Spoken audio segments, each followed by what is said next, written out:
दोस्तों स्वागत है एक बार फिर से आपके अपने एजुकेशन चैनल यूट्यूबर देव पर।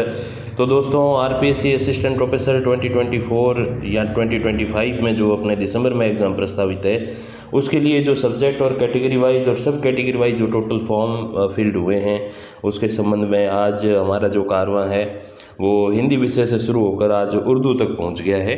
धीरे धीरे हम लोग जो बॉटनी, जूलॉजी, केमिस्ट्री, फिजिक्स उनसे होते हुए कॉमर्स के जो सब्जेक्ट है ABHT, EAFM और BADM और इसके साथ साथ फिर अपने हिस्ट्री और पॉलिटिकल साइंस की ओर बढ़ेंगे। तो आज जो विषय है वो उर्दू और पर्शियन यानी कि फारसी जो विषय है वो उनमें देखिए कैटेगरी वाइज कितनी पोस्ट है और कितने उस पर फॉर्म भरे गए, क्या कुछ कंपटीशन है और पिछली भर्ती की तुलना में बढ़ा है या घटा है उस संबंध में बात करते हैं। तो उर्दू विषय में इस बार टोटल पोस्ट 8 ही है, पिछली बार इससे 3 गुना थी 24, लेकिन फॉर्म जो है वो केवल 100 ही ज़्यादा थे।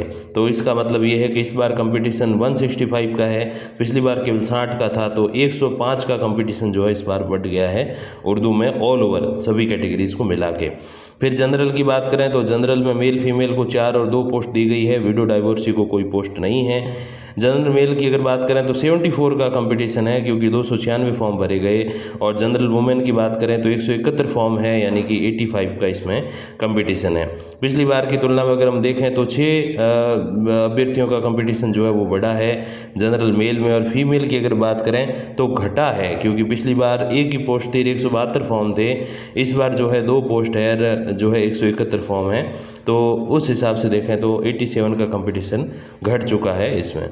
फिर बात करें हम लोग SC की, तो SC में देखिए 4 जो सब कैटेगरीज है मेल फीमेल विडो डाइवोर्सी, उसमें से किसी को कोई पोस्ट नहीं दी गई है, यानी कि आप देख लीजिए जितने इसमें फॉर्म है 41 और 17, तो ये लगभग जो 50-60 अभ्यर्थी हैं ये सारे अभ्यर्थी फिर जनरल कैटेगरी में जो है वो फाइट करेंगे क्योंकि इसमें इनको कोई भी पोस्ट जो है वो अलॉट नहीं की गई है।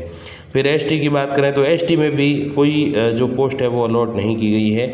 अब इसके अंतर्गत जो है 23 और 16 जो फॉर्म भरे गए हैं, यानी कि आपके जो 39 जो फॉर्म भरे गए हैं, ये सारे अभ्यर्थी जो है सीधा सीधा वही जनरल कैटेगरी में जो पोस्ट है उस पर फाइट करेंगे।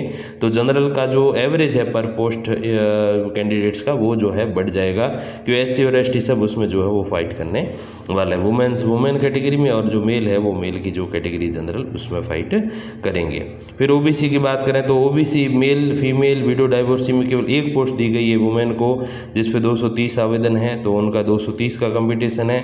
7 और 5 जो 12 है वो आप इसमें जोड़ देना क्योंकि जब विडो डाइवोर्सी की पोस्ट नहीं होती तो वो सामान्य महिला में कम्पीट करती हैं महिलाएं, और OBC मेल या यूँ कि OBC जनरल के अंतर्गत कोई भी जो है वो सीट इसमें नहीं दी गई है, जबकि अपने अधिकतर जो मुस्लिम भाई बहन हैं जो उर्दू में PG वगैरह करते हैं, नेट निकालते हैं, वो सारे OBC में ही काउंटेड होते हैं। तो यहाँ अवश्य एक पोस्ट होनी चाहिए थी ताकि थोड़ी सुविधा रहती उर्दू विषय में लेक्चरर जिनकी बनने की इच्छा है उनके लिए। तो 409 अभ्यर्थी है और कोई पोस्ट OBC के लिए अलॉट नहीं है। MBC की बात करें तो क्योंकि 5% है आरक्षण, तो उसमें तो ज़्यादा आनी नहीं पोस्टें, एक आधी हो जाती तो अच्छी बात थी, लेकिन बिल्कुल भी नहीं है। तो 14 इस पे फॉर्म है, इनको भी फिर जनरल कैटेगरी की ओर देखना पड़ेगा। EWS की बात की जाए तो EWS में 1 पोस्ट है और 61 उसके लिए आवेदन आए हैं। तो ये एक अच्छी बात है क्योंकि पिछली बार जो 2 पोस्ट थी 54 आवेदन आए थे, उससे थोड़ा कंपटीशन ज़्यादा है, लेकिन EWS के 10% रिजर्वेशन को देखते हुए 1 पोस्ट सही है। तो 61 और 45 का जो सारा आपके कंपटीशन रहेगा वो सारा EWS जनरल की इस 1 पोस्ट पर रहने वाला है। फिर देखिए सब कैटेगरीज में हम हॉरिजॉन्टल रिजर्वेशन की बात करें तो ब्लाइंड या लो विजन कैटेगरी के जो अभ्यर्थी हैं उनकी कोई पोस्ट नहीं है। हियरिंग जिनके सही नहीं होती है, सुनने संबंधी जिनकी जो शिकायत होती है उनके लिए भी कोई पोस्ट नहीं है। LD या CP मतलब चलने फिरने में जिनको दिक्कत होती है, लोकोमोटर डिसेबिलिटी या फिर सेरेब्रल पाल्सी वगैरह, उनको पिछली बार 1 पोस्ट दी गई थी, इस बार कोई पोस्ट नहीं दी गई है। और पिछली बार इसके लिए 28 आवेदन आए थे, इस बार 22 आए हैं। और मल्टीपल जो डिसेबिलिटीज़ होती है MD जिसको बोलते हैं, उसमें भी कोई पोस्ट न पिछली बार दी गई है न इस बार दी गई है। तो ये जो दिव्यांगजन के जो आवेदन हैं 22 + 10 32 आवेदन, अब इनको अपनी अपनी जो भी कैटेगरी है, मतलब जिस भी कोई OBC से होगा, कोई जनरल से, कोई EWS, कोई MBC, उसमें जाके फाइट करना पड़ेगा। फिर देखिए एक्स सर्विसमैन की अगर हम बात करें तो एक्स सर्विसमैन को भी कोई पोस्ट अलॉट नहीं की गई है।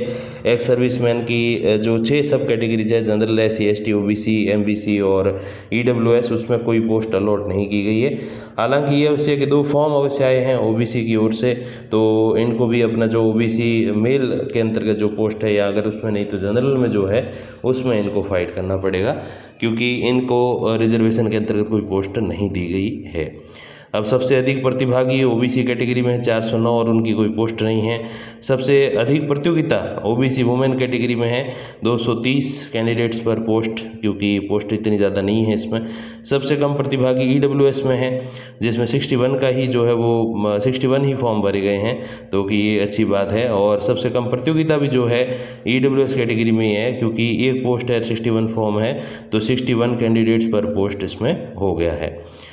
अब देखिए पर्सियन विषय की बात करें तो ज़्यादा लंबा चौड़ा इसमें है कुछ नहीं, क्योंकि एक ही पोस्ट है और जनरल जो कैटेगरी है उसके अंतर्गत उस एक पोस्ट को रखा गया है, ताकि जितने भी 51 इसमें आवेदन आए हैं वो सारे उसमें कम्पीट कर सकें।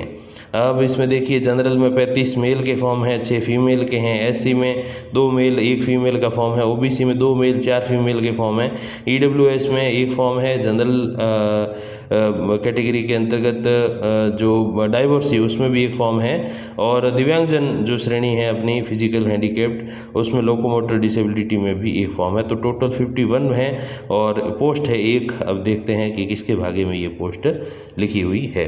अगला वीडियो ही मैं जल्द लेकर आऊँगा, क्योंकि अभी 1-2 दिन समय है नीट के एग्ज़ाम के कारण, तो उसमें मैं ये प्रयास करूँगा कि जल्दी थोड़ा विषयों को कवर किया जाए। और पॉलिटिकल साइंस का जो रिजल्ट है, क्योंकि 7वां चरण कल समाप्त हो गया था, तो आज आने की पूरी संभावना है। अब देखते हैं कब तक आता है, उसके बारे में भी जो अपडेट होगी मैं आप तक पहुंचाऊंगा अवश्य। धन्यवाद, नमस्कार।